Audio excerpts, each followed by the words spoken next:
2025 at about 08:03 in the morning, and we're ready to start the annual or the monthly SELCO board meeting. So with that, we'll go with a calling to order. It has been completed, and review and consider approval of the April 2025 bill schedules and warrants. Are there any comments or questions about the bills or warrants? None. I have one question. Go ahead, Maria. What was the environmental cleanup of 18,000? Where was that done? For which vendor was that? Because I think we had environmental cleanup for one of the oil spills related to the transformer. So I think that was actually from a pole accident, if I remember correctly. Yeah. Okay, thank you. Okay. Any other comments or questions about the April bill schedules and warrants? If not, can I have a motion to accept or to approve? So moved. Okay, second? Second. Okay, all in favor? Aye. Okay. Aye. Moving on to item 3, review and consider approval of the meeting minutes of April 17th, 2025. Any comments, corrections to those? Hearing none, do I have a motion to accept the minutes of April 17th, 2025? So moved. Second. Okay, all in favor? Aye. Aye, okay. Aye. Next is to, big thing that we've got going on today is review of the presentation of the annual audit. And Yes. So my name is Jim Zacco. I'm the Director of Finance, and I'm happy to present today the financials with Baker Tilly, who is our new audit firm that we utilized this year. They were very thorough, all the way from the beginning of the contract we signed, all the way to the stuff we followed through with the other day. I'd just like to thank my team, and I will turn it over to Bethany and Dan, who were our project leads at Baker Tilly. Awesome. Thank you so much. And thanks so much for letting us come and present the results of the audit to you today remotely. Dan, do you have the presentation up? I'm not going to interrupt you real quick. Can we get the volume turned up just a little bit? Who controls that? Okay, I assume Mark. okay, let's go ahead. Can Can you you hear all me? see the PowerPoint slide on your screen? Yes. Okay. Thanks, Dan. Can you all hear me okay, or do you need a minute? That to- sounds okay now. Okay, perfect. I can try to speak up as well. That's all right. So as part of your audit, we provide a few deliverables for you. The first is the audited opinions that are included in your financial statements for the electric department as well as the cable department. And then you get a separate document that is called Reporting and Insights from the 2024 Audit. This includes a discussion of what we do as part of the audit and the overall results and required communication to the governing body. And that is what we're going to go through and walk through at a very high level as part of this presentation. Dan, can you go to the next slide, please? So what we're going to do is talk through briefly the mechanics of the audit, basically what we do and what was the overall result.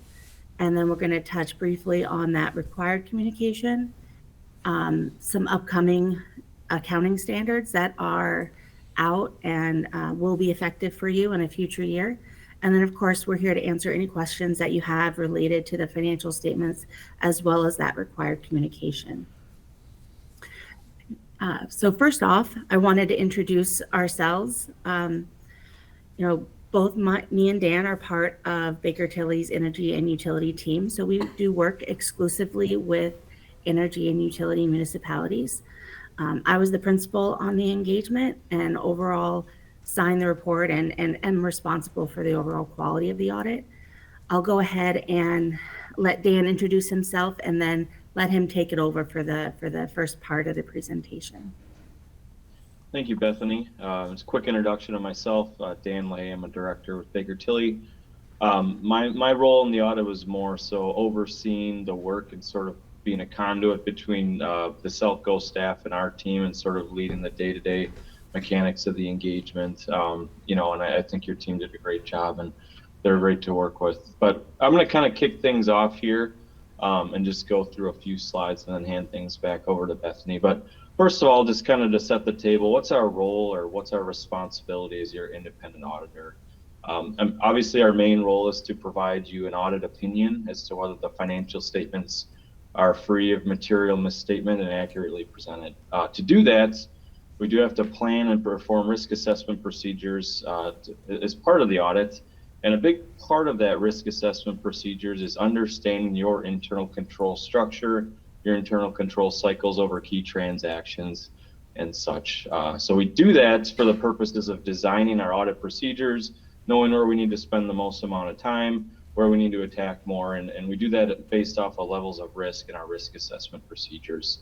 We do not express an opinion on internal control. However, if we do find anything or identify any issues that warrant the SELCO Commission's attention, we would, of course, report those to you. And we'll talk a little bit more about internal control later on. Additionally, we also review your accounting policies to determine that they're reasonable and consistently applied with your peers and other governmental agencies and following the correct standards. Lastly, just like to say our role as your auditors doesn't relieve management or the SELCO Commission of the overall responsibility of leading the strategic vision of the entity and running the day-to-day operations. But as part of our audit process, like Bethany said, we do work with other municipal utilities around the country. We work with several in Massachusetts, and what we like to do is part of our audit is sort of provide perspective and insights of what your peers are doing, give you a little bit more than just that opinion, and kind of provide recommendations and things of that nature. And we'll talk a little bit about those a bit later. Continuing along and how the audit was executed, the plan, scope, and timing, we'll talk briefly on the next slide about the key transaction cycles where we spent most of our time. But in addition to that, we do spend a fair amount of time reviewing your significant estimates that are in your financial statements. We do review those to determine if they are reasonable, free of management bias, and overall consistent with historical practices and following the applicable rules and standards that govern them. Your significant estimates include your net pension and other post-employment benefit obligations. With that, we do review the information provided by your actuary and the underlying assumptions that were used to develop those obligations. Another significant estimate we've identified is your allowance for doubtful accounts. That estimate is based off of your aged accounts receivable balances and also the collection patterns and history of SELCO customers. And then lastly, the last significant estimate we've identified is depreciation expense. That's going to be based off of your fixed asset records and your estimated useful lives of those. So just kind of some of the key areas where we do spend a little bit more of our time. We do also talk about implementation of new accounting standards. This year there was one new accounting standard that applied to SELCO. It was GASB Statement 101 related to compensated absences or your accrued sick and vacation time. Fortunately, you already sort of follow the rules as it relates to that, so you didn't actually have to change anything that you were doing. Your current policies all and accounting records all complied with that standard. So didn't have a significant impact, but you do comply with the requirements of that new standard. Like I said, we'll talk a little bit about the key areas of focus. This is where we really spend most of our time. And if you took this slide and compared it to your financial statements and just went down the list, these areas would be consistent with the larger, more material balances in your financial statements. So some of the procedures we did in these areas include cash and investments. We did confirm those balances directly with the town treasurer as well as with MWEC, your purchase power provider that holds your rate stabilization funds. Revenues and receivables, we do perform detailed analytics based off of the consumption data and changes in rates that have occurred during the year. General disbursements, we do actually test controls over disbursements for Reliance. So we do some of that work during our planning phase of the audit in the fall, and that allows us to do a little bit less work at our final field work in February when we're actually at your offices. At final field work for disbursements and expenses, we did spend a fair amount of time looking at purchase power digging into your MWEC invoices, just given that it touches so many areas of your business and has a significant impact on your overall financial statements. Payroll, we do a detailed analytic based off of the employee count and increases in wages that occur during the year. It's a very predictive number just because you have consistent operations, as most municipal utilities do. Pension and OPEB, we talked about that as it relates to your actuarial studies. But long-term debt, we do confirm those balances with the related financial institutions as well as MWEC.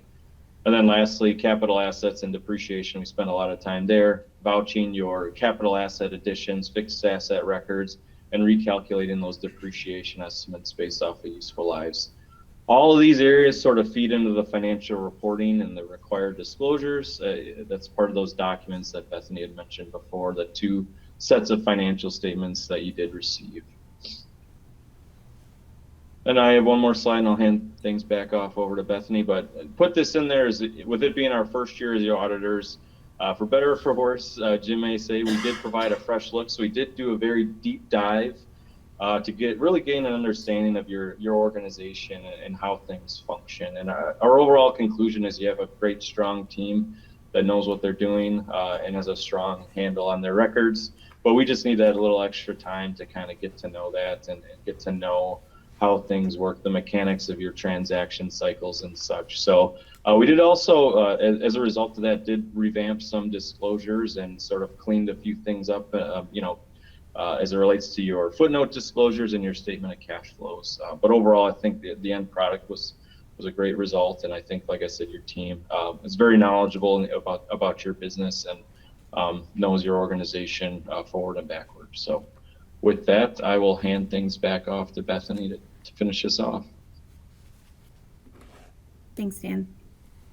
So I imagine, just to piggyback off of what Dan said, talking about the overall audit results, I imagine everyone we talk to will say, oh my goodness, they asked so many questions and it was such an intense process. But a lot of that is because of those first year items that we need to complete just to get to know you and understand all the policies and procedures that you have. So we do appreciate your patience. We appreciate all of your time and answering all of our questions and the availability of all of your staff, because everyone was great to work with and very responsive with every request that we had. So overall, your audit was performed in accordance with generally accepted auditing standards, which provides reasonable assurance that your financial statements are free from material misstatement. And as Dan mentioned, on that first slide, that reasonable assurance is a very high level assurance, but it is not absolute assurance. Your financial statements of SELCO for all of your opinion units, the trust and electric and cable, all received unmodified opinions. That is considered a clean opinion and the highest level of assurance that we can provide to you as your auditors. Also, as Dan mentioned, one of the items that we're required to disclose directly to the governing body is, as part of the audit, we're required to review policies and procedures and controls related to the key financial areas. And if anyone was, or if we note any control deficiency that would rise to the level of a material weakness or significant deficiency, we are required to communicate that directly to you.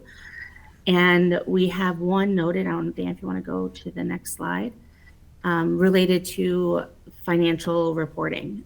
This is very common with entities of your size, and that is because, we help prepare the financial statements and all the required footnotes.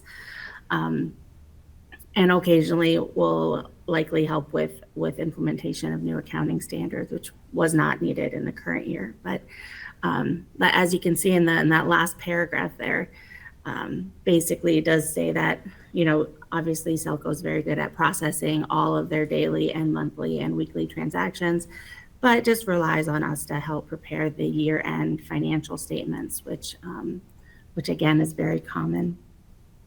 You want to go to the next slide, please? Lastly, I want to just touch briefly on the required communication to the governing body. In that insights and results report, there's 5 or 6 pages that is strictly required communication. And included in that, I used to say, if you ever have insomnia, it's a great read because it'll put you right to sleep. It is very boilerplate. It tends not to change much from year to year, but that's generally a good thing. That's where we would communicate if there are ever any issues related to the audit. So no news is good news, as they say. You want it to be as boring as humanly possible. But it does have some very good information. And as you go through it in more detail, please don't hesitate to reach out if you do have any questions about any of the items that are included in there. We do state that, we are independent as it relates to SELCO. If there were any changes in your accounting policies and disclosures, a new accounting standard that would be disclosed in that section. Of course, there were no changes in accounting principle or accounting standards in the current year. In addition, we did note, I believe, 2 audit adjustments as part of your audit. They were immaterial as it relates to your financial statements, just related to truing up pension and other post-employment benefits. And there were no other real audit findings or concerns. On page 7 of that Audit Insights and Results report, there is one recommendation. As Dan mentioned, we always, as we go through the process of the audit, if we find anything that we have for a best practice recommendation, it isn't we will disclose that to you. So there is one around the inventory process that is included in that Audit Insights and Results report as well, which we've discussed with management. Okay, and if you want to go to the next slide, please. Lastly, I just want to touch on some new accounting standards that have been issued but are not yet effective or will be effective for you in the next few years. The first is GASB 102. This would only result in a footnote disclosure if it applied. It relates specifically to concentrations and constraints. So if you had a concentration or constraint where an event occurred that could cause a significant impact to the organization, then it may require a footnote disclosure. One common example is if you had a very significant customer who made up a good portion of your revenue and you knew that they were leaving the area, then that could result in a significant impact to the organization and may result in a footnote disclosure. GASB 103, which will be effective in 2026. Again, this one, not a very large impact that you're going to notice. There are some additional requirements around the MD&A, and the income statement will get a new look. So mainly that standard is mostly cosmetic.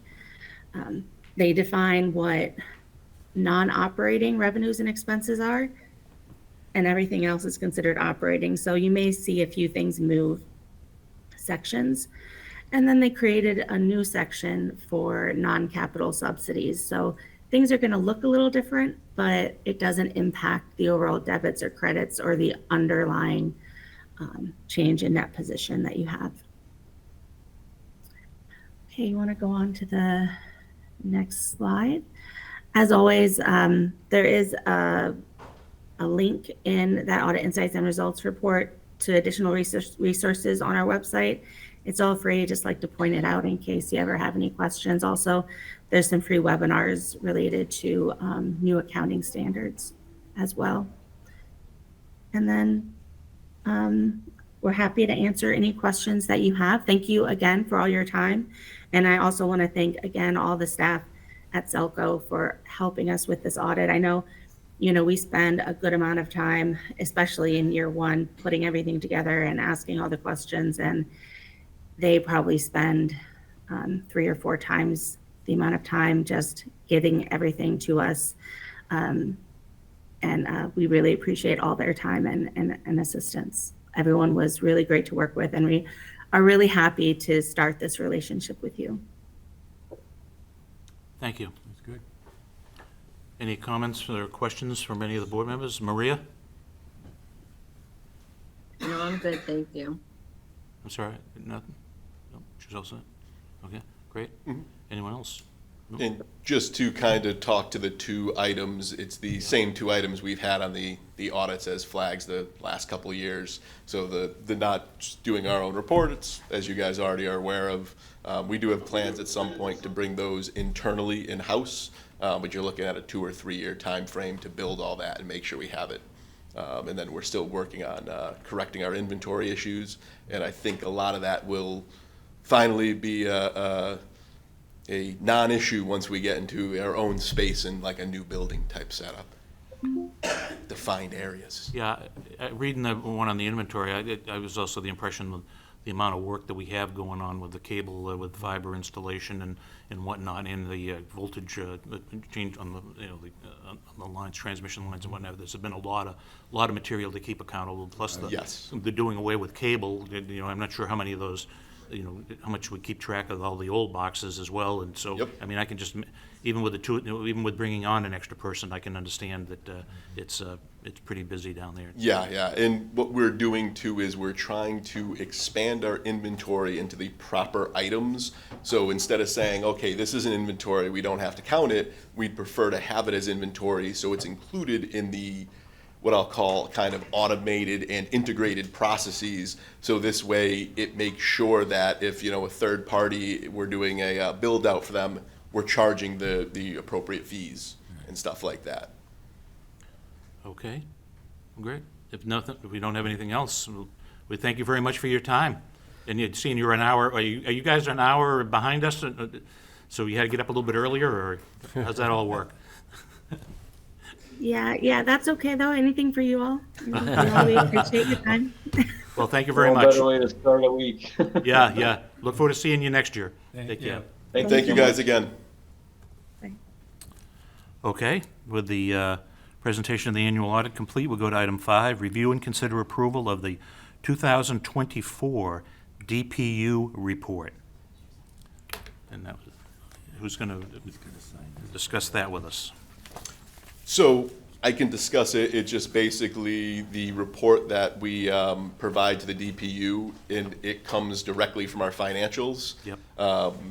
So as long as there's, you didn't see any issues with the report, we reviewed it, signed off on it. Now it's just getting your signatures so that we can have it in for our PTF credit. Okay, 77 pages to Nirvana. Yep. Again, the numbers have all been verified, because I tried to, Yes. yeah. No, we looked through, so I read, what was it, both audits fully through, their audit report, then the DPU report. It was just, we stayed awake. Okay, looks good. And let's see, we have to consider approval, so we have a motion to approve the 2024 DPU report. So, So we'll, Second. Okay, all in favor? aye. Aye, Aye. great. Oh, roll call for that one? Okay, Maria, okay, so Maria? Aye. Aye. Okay, Michael? Yes, aye. Mr. Tribby? Yes. And then Bob Holland, yes, aye. Okay. Thank you. Next topic is item 6, the update of the generation and transmission analysis.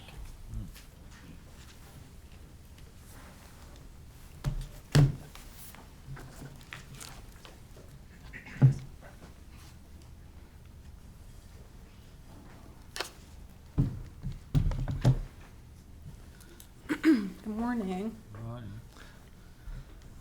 I will introduce myself. I'm Becca Keene, Director of Integrated Resources and Customer Experience. I'm Patrick Collins, Integrated Resources Analyst. And we're back with everyone's favorite topic, the GTA analysis. Just a reminder for everyone, we do this every 6 months to reconcile our power costs for the electric division against revenue collected for a given time period.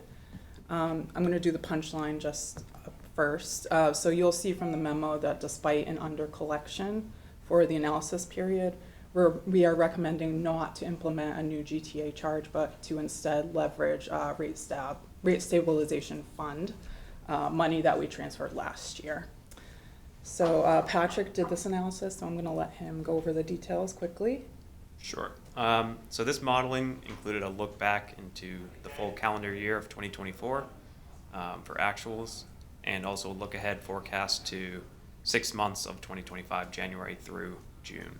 And that did include some preliminary actuals for Q1.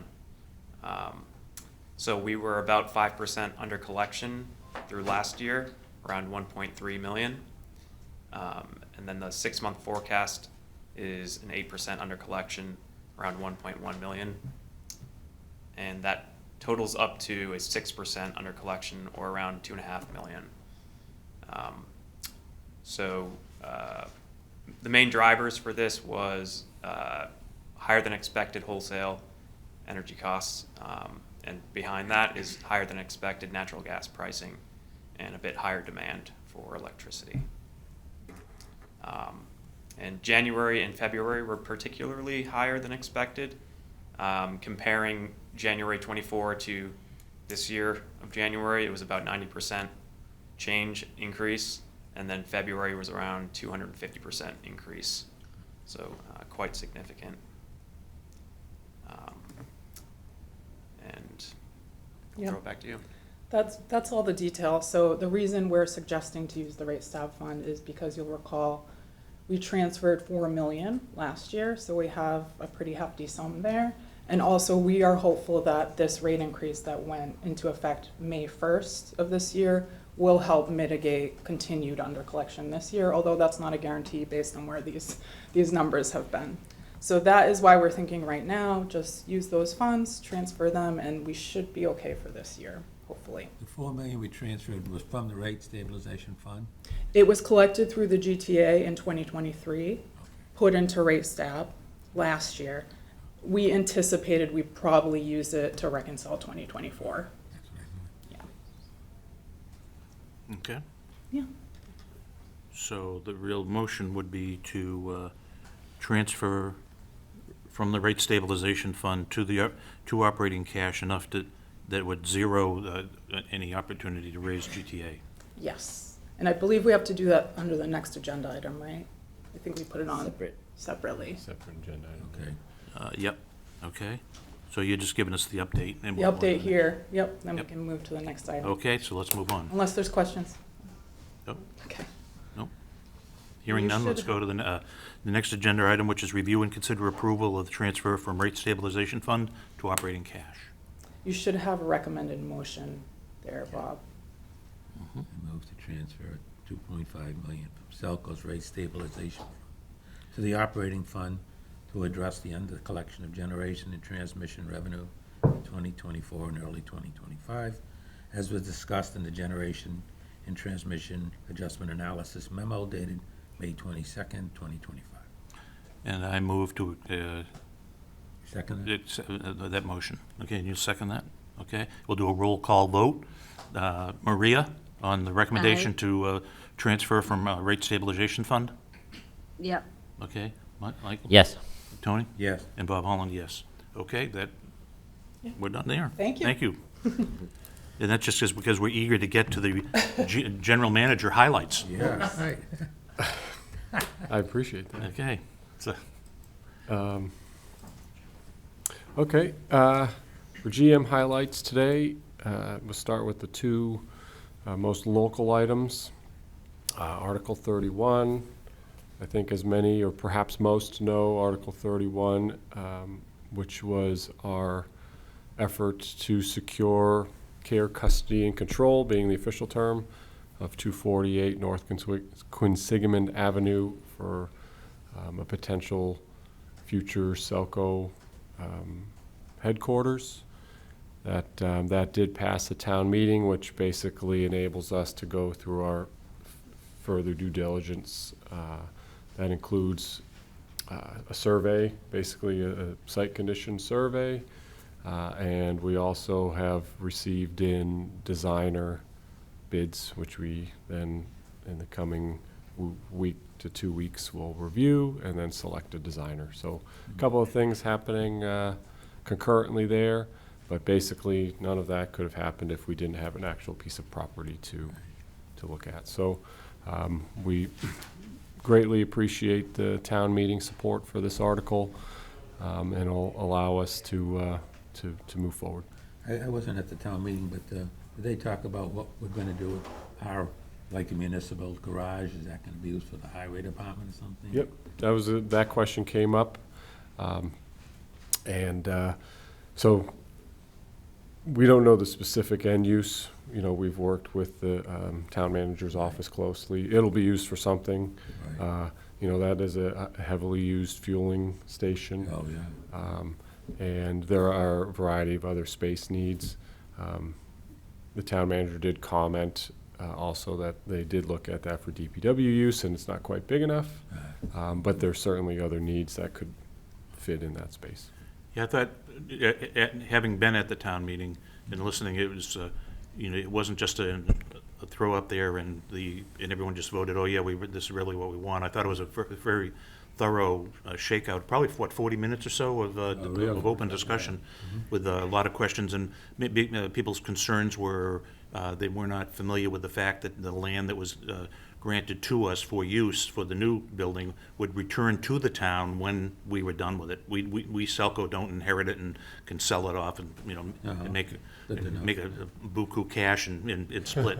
And the same thing with the question that, Tony, get back to your comment about what was going to happen with the old garage, with the old facilities, is that all reverts back to the town for their determination as to how they want to use it.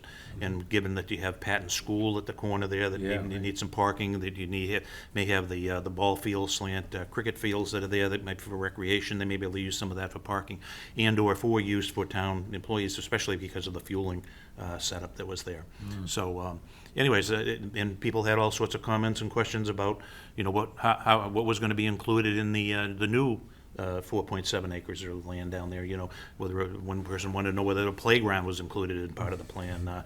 We said no, we didn't think so. But the fact is that we will be cooperative with the Donahue Rowing Center and whatnot to make more facile for their on the race weekends and whatnot, with our parking laydown areas and whatnot. How about the town hall here with? Well, that was discussed as well, that you know, correct me if I'm wrong, but you know, the open space again would be used for further considerations.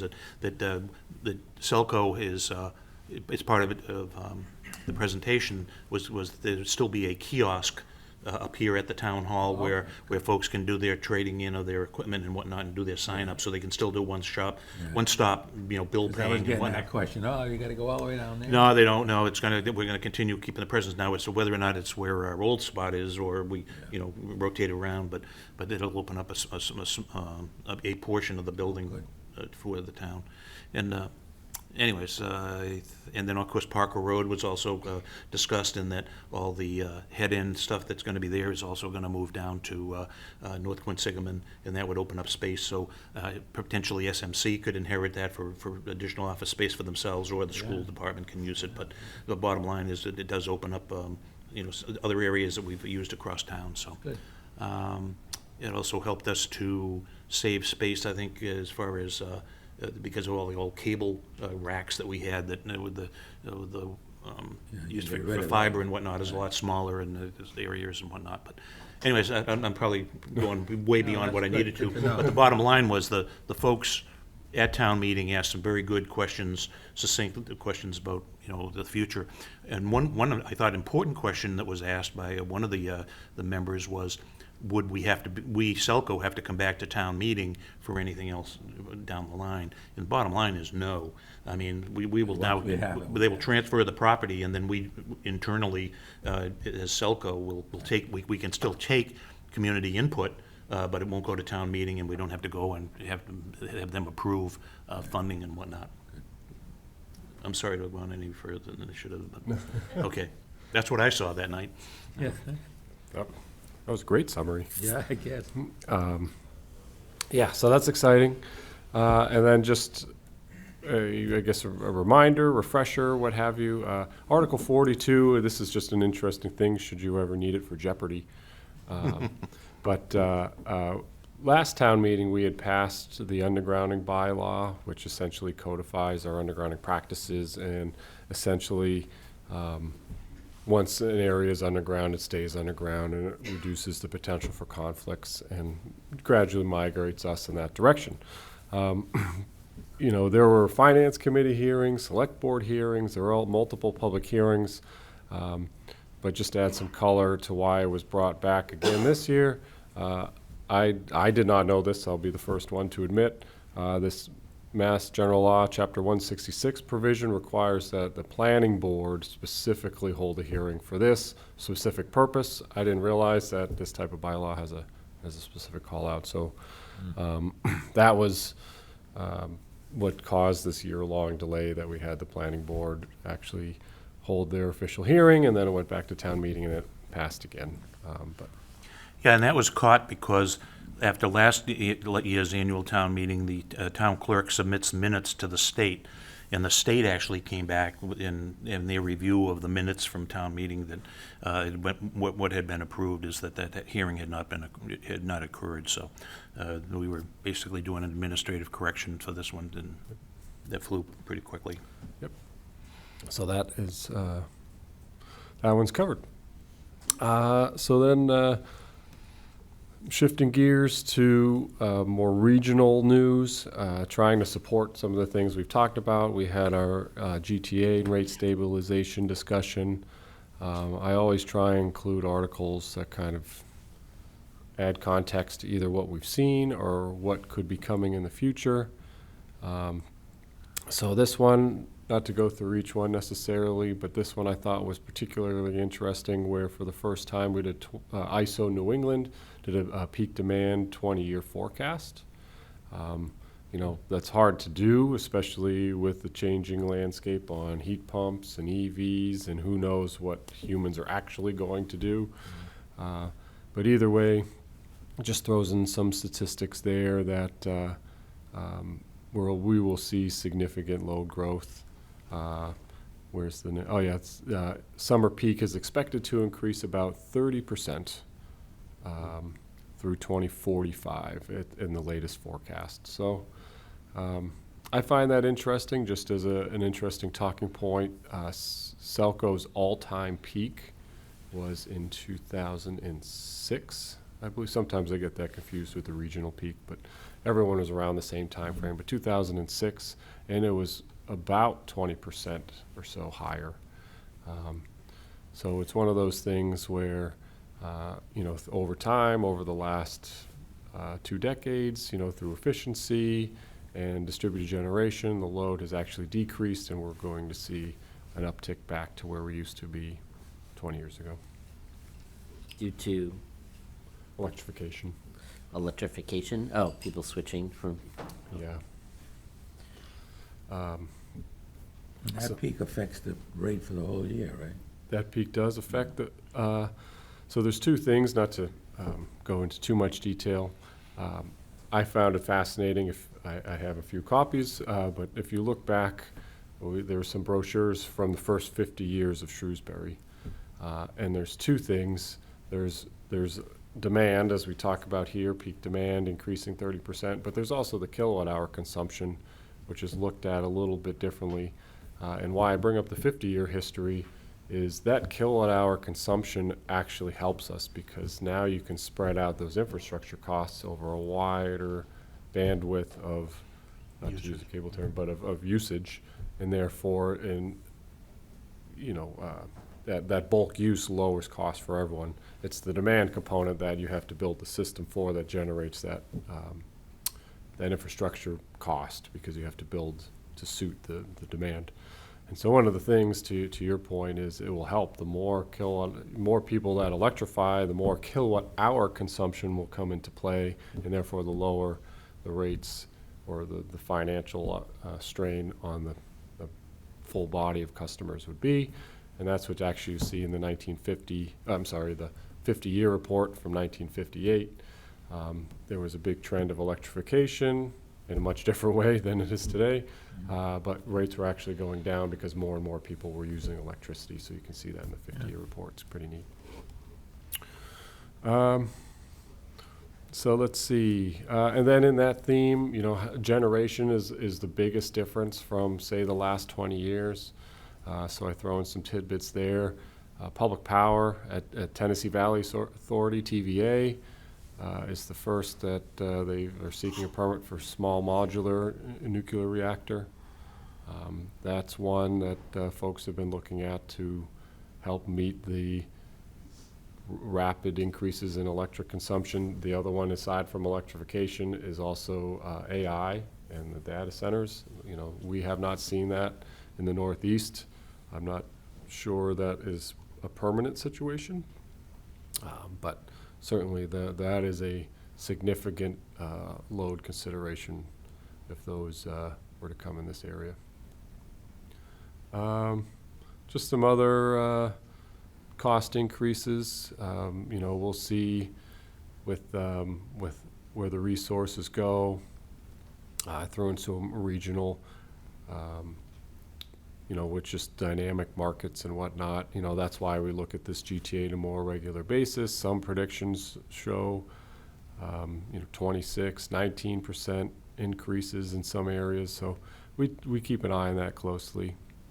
But average price increasing from 22 to 2025 has been 13%. The other one, just some other interesting utility news with respect to utilities in Massachusetts. The other one, I threw in a smart meter one, just an interesting, noteworthy point where we're a bit ahead of the curve. And, you know, one of the policies that frequently come across light boards, and certainly the state in this case, about opt-out programs. So for the most part, this was much more popular, I guess, if you will, back when smart meters were new. They've been around for quite some time, as this article also attests to, and people have understood now that AMI meters actually communicate less frequently than radio read meters. So there's less concern for folks to actually pursue an opt-out. But in this case, Eversource does offer one, and you can see just the costs that they've just chosen to incur on a monthly basis for a manual read. Other places, I think that seems fairly typical. I think I've heard other places go as high as $50. But I'd have to say we're fortunate that, you know, so far we're over 10,000 meters out of 16,000, and so far I think people have been informed enough that it hasn't been an issue. And then just other news real quick, not to go on too long. There's another rate increase perspective. This one happens to be from New Hampshire. Sometimes I throw in the ones from Connecticut, or, you know, I think I had the Rhode Island one in here. This is the other major utility in Massachusetts is Eversource, so I keep tabs on what they do. 17% increases up in New Hampshire being proposed. So it's a tough energy environment to operate in. And I think that's really it in terms of just highlights for news to keep an eye on in the region. Not to belabor, but looking at your last note there on the look like the heat pump initiatives. Oh. And the mass save, but I mean that's going to be a huge change if it in fact occurs. Yep. Okay, that's another really good one. Yep, the mass save. So mass save, we have our own version, the Net Zero program, and so we're very proud of that program. And this is, I think, one of those examples where we try and make sure we find that bell curve of what incentives help us achieve our goals at the most competitive rate. And so I think we found that balance, whereas in this case, Mass Save is still looking, and so it's tough to rely on their analysis and the, you know, people looking at rebates. You know, these are significant cuts, but just to say it out loud, you know, that doesn't impact our next zero offering. So, Yeah. SELCO customers are unchanged by what's going on with the Mass Save program. I have one other thing. What did I read? That Hydro-Quebec isn't sending power to us? What's going on there? Yeah, that's a good, I don't have too much additional insight, but I did read, so in April, due to ice getting into the hydro facilities up in Canada, they had to curb the production being sent down the United States. That I did read, though, that once that ice had cleared, they didn't ramp up production. Yeah. So, so far, we have not seen any negative impacts from that, but that's a great question. I read the same thing, but I haven't heard anything internally on that. Okay. So let's see, and then we always try and shift gears to the human resources component. So Joe Poulin, Nick Garso, and Jim Ford were all promoted to line technician on our cable side. So congrats to them. They do a great job. And Tracy is now our Director of Human Resources, and she could not be here today because today is her official swearing-in ceremony for passing the bar. So she will be wow. officially an Good for her. attorney. So congrats to her and all of her hard work and those fine folks on the line side, on the line technician side. Big part of the service calls and the fiber project, and that pace we've been able to maintain. So thanks to them. Again, in a related note, we have a few other, customer-facing events. I think many of you know these. I wasn't going to specifically call out. These are all fun events. We do these. I think all of these look like our annual events. So if you haven't stopped by one, now's the year to do it. And then just our normal operations update. I know we have a few other larger agenda items, so I didn't want to spend too much time on each of these. And then the fiber project continues, the AMI project continues, and you have our IT report. So otherwise, we're Great. pushing forward. Okay, thank you very much. Any other comments or questions for the general manager? Just another comment. I'm across the street, so I walk, and I notice in the panels there, it doesn't seem like the solar panels are already on the building. They seem like they're pretty flat. Yeah, They're very, you don't hardly notice them. It's surprising. yeah, they. And that's gonna be hooked up pretty soon? Pretty soon, yeah. Yep, that's still ongoing. I think we put in there. That should be soon. That Yeah, there was a comment saying they were, yeah. the SELCO side is all done. Yeah, that should be done. I just don't. I don't know the official off the top of my head. The official completion date, but that is we're coming up on prime solar Yeah, season, so we'll try and get those up and running. Yeah. And just real quickly, I'd like to thank the staff who supported the Arbor Day efforts, especially given the rain and being able to still successfully work in combination with help with the library, being able to make sure that all the trees got a fine home. So for Arbor Day, before they started growing in the bags they were in because of the rain. But well done on that. Appreciate it. Okay, well set there. We'll go to the next agenda item then, which is agenda item 9, review and consider approval of the 2025-2026 master calendar. Do any of the commissioners have any questions or needs to change on any of the proposed schedule as of now? I know as months go on, we find out whether anything good? You might be well set? No changes for me. Okay, Tony? I don't have any problem. Okay. Maria, do you have any proposed changes to this proposed schedule? Nope, I'm good, thank you. Okay, well, and I don't, so we have a motion to accept the schedule as provided? So moved. Okay, second? Okay, and a roll call vote, Maria? Yes, Yes, okay, Michael? Yes. Tony? Yes. Bob Holland, yes, okay. That leads us to schedule our next meeting, which is going to be June 24th at 0800.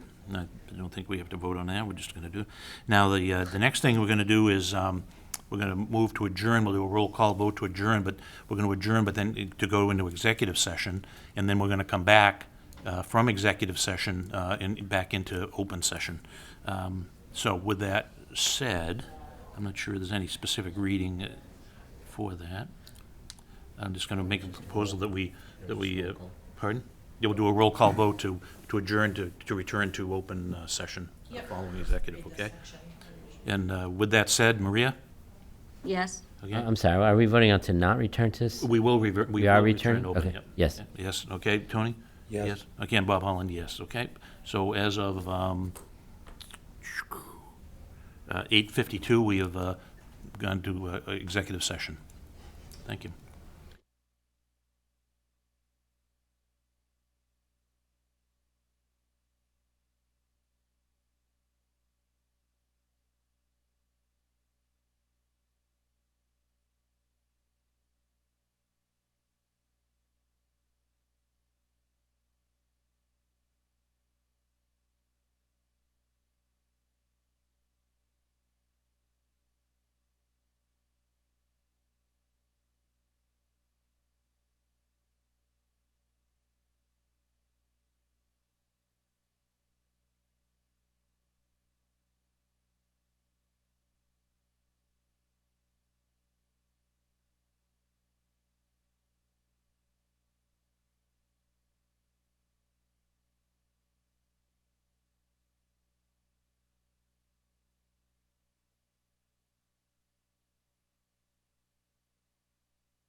Okay. Okay, we've come out of executive session, and they're entering open session again at 10:07 on the 27th of May. First, before we go down the road to approve collective bargaining agreements and sick leave plan, I'd like to do an administrative correction. We did not take a roll call vote, and we have somebody who is remote on the bill schedules and warrants and the meeting minutes. So on the first one, which is April 2025 bill schedules and warrants, I'm going to take a roll call. We've already had that motion made. I'm just going to take a roll call vote. Marie, did you approve of those bill schedules and warrants? Yes. Okay. Yes. Michael? Tony? Yes. Yeah, and Bob Holland, yes. Secondly, the meeting minutes of April 17th, 2025. Maria, do you concur with those minutes? Yes. Okay, Michael? Yes. Tony? Yes. And Bob Holland, yes. Okay, so that handles the administrative issues prior to. During the executive session, we had some great discussion on the collective bargaining agreement, which is effective January 1st, 2025, and expiring December 31st of 2027 as amended. And we also discussed the sick leave plan 4, which is effective May 27th of 2025. Considering the fact that we've had all of our discussions already, I'm going to ask for a motion to accept, to approve the collective bargaining agreement So first. moved. Tony, okay? And Yes. Michael, okay, and Bob? Second. Okay, so a roll call vote on the collective bargaining agreement. Maria? Yes. Okay, Michael? Yes. Tony? Yes. And Bob Holland, yes. Okay, next, can I have a motion to approve the sick leave plan 4 as a revision to policy number 9? So moved. Okay, Second. second. Okay, Maria? Yes. Michael? Yes. Tony? Yes. And Bob Holland, yes. Okay, with that said, I think that closes up our business for the, Right. do you have anything else to do? I move we Chris, do you have adjourn. anything to? I was just going to add, yeah, it has the effective date of May 27th. I just was going to clarify, I don't think we'd have everyone immediately moved as of this date. Yeah. So it would probably be more like a June 1st implementation. Okay, Yeah, we'll make it happen however. Right, immediately? I think today's okay. I just Yeah, wanted okay. to make sure it was clear. I don't think we can instantaneously do it Yeah. right after the meeting. okay, and then, The next- okay, I don't think we need another vote. In the next meeting, no. you got So the next, the date of the next meeting, 24th. is it 24? June 24th. June 24th at 0800? Right. Okay. With that said, do we have a motion to adjourn? So moved. Second. Roll call vote, Maria? Yes. Okay, Michael? Yeah, yes. Tony? Yes. Bob, yes. Okay, thank you all. Okay. Appreciate it. Thank you. Thanks, SMC. Yeah?